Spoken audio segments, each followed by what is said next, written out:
If you are a budding entrepreneur, a business owner, or a leader in a corporate in need of some inspiration, you are watching the channel created just for you. Our aim is to guide and assist you to reimagine and engineer or re-engineer your brand with confidence. Talk to Us live streaming is the channel where our team of superheroes explore, experiment, enable, and establish the current work order. With confidence, of course. Here's Chris Avon-Smith with today's episode of Focus Forward. Hi, welcome to Focus Forward. I'm Chris Avon-Smith, and it's always great to spend time with you. Today we're going to be talking about personal brand. Now, what is a personal brand? It is who you are, what you stand for, the values you embrace, and how you express those values in public.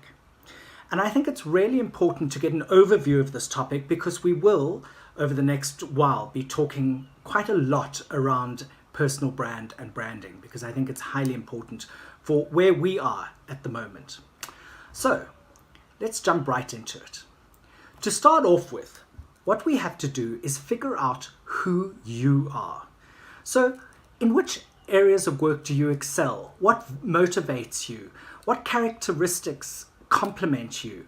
What projects have you done that have assisted people, etc.? Figure out what your particular brand is. Who are you? What do you want to represent? Because I think that's always a key factor.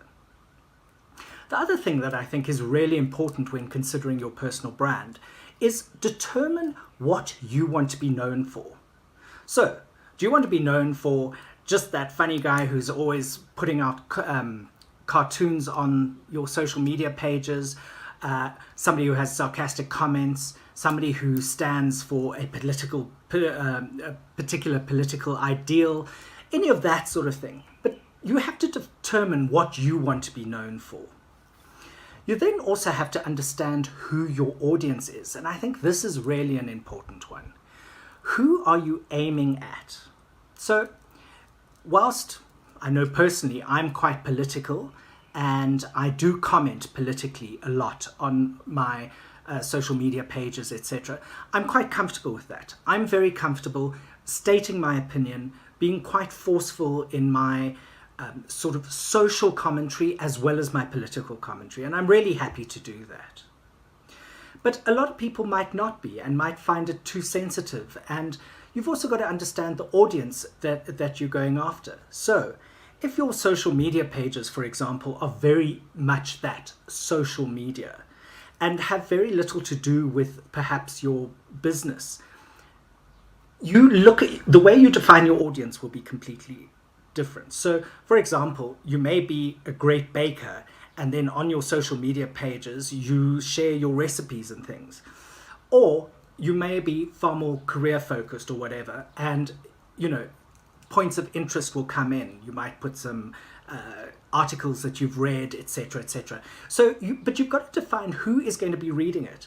If it's your mum and your aunt, it's no good being too out there on either spectrum, if you know what I mean. So just really define your audience. I think it's also important to research your desired industry and follow the experts. So I think have a look at people in your industry. Have a look how they have structured their personal brand, because that gives you a very good lead of what to do and perhaps what not to do.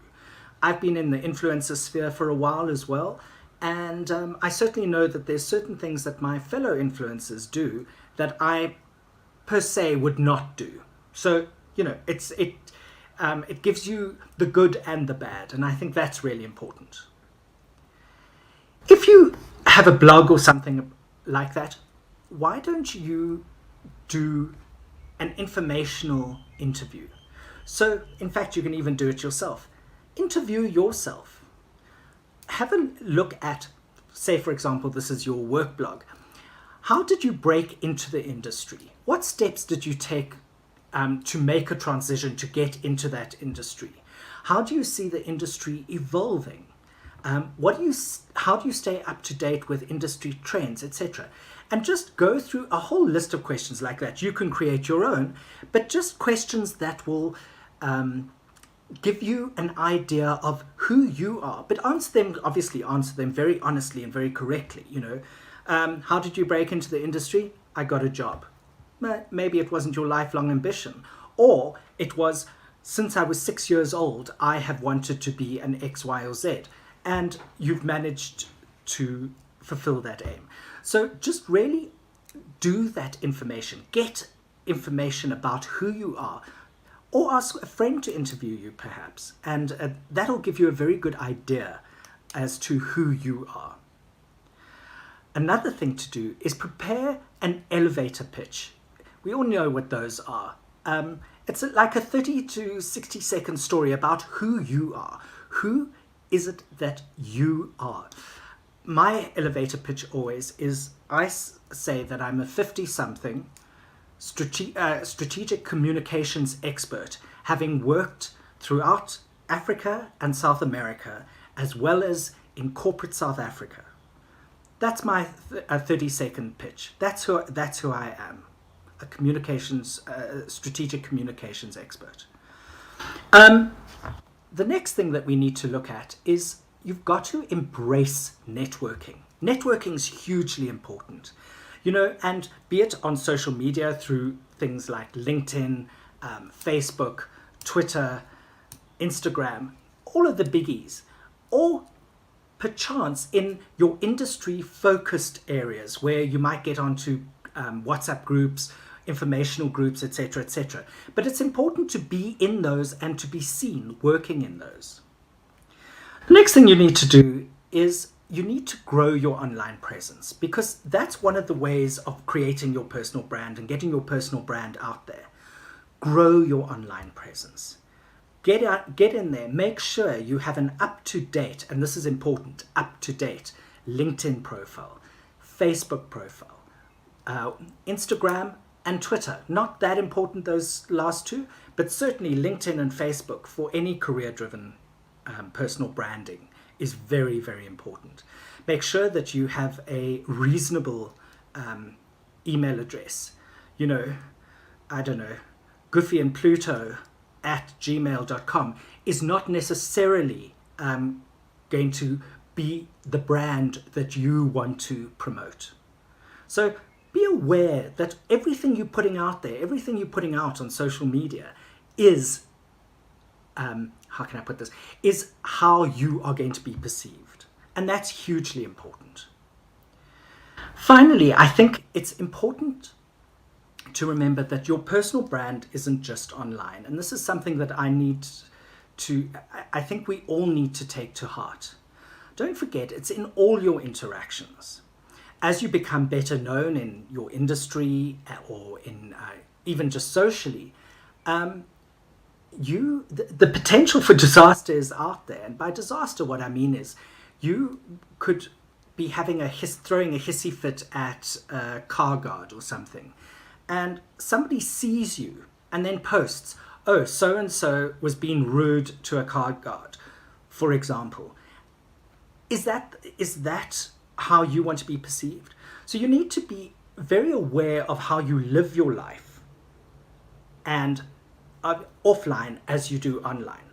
There's that lovely saying, if your life could only be as good as it is portrayed to be on social networking, it would be amazing. We all talk ourselves up, but just try and balance the two, and I think that's important. I'll go into a little bit more detail on some of these down the line. So relax, have a wonderful week, and I will see you next week. Have a brilliant, brilliant day.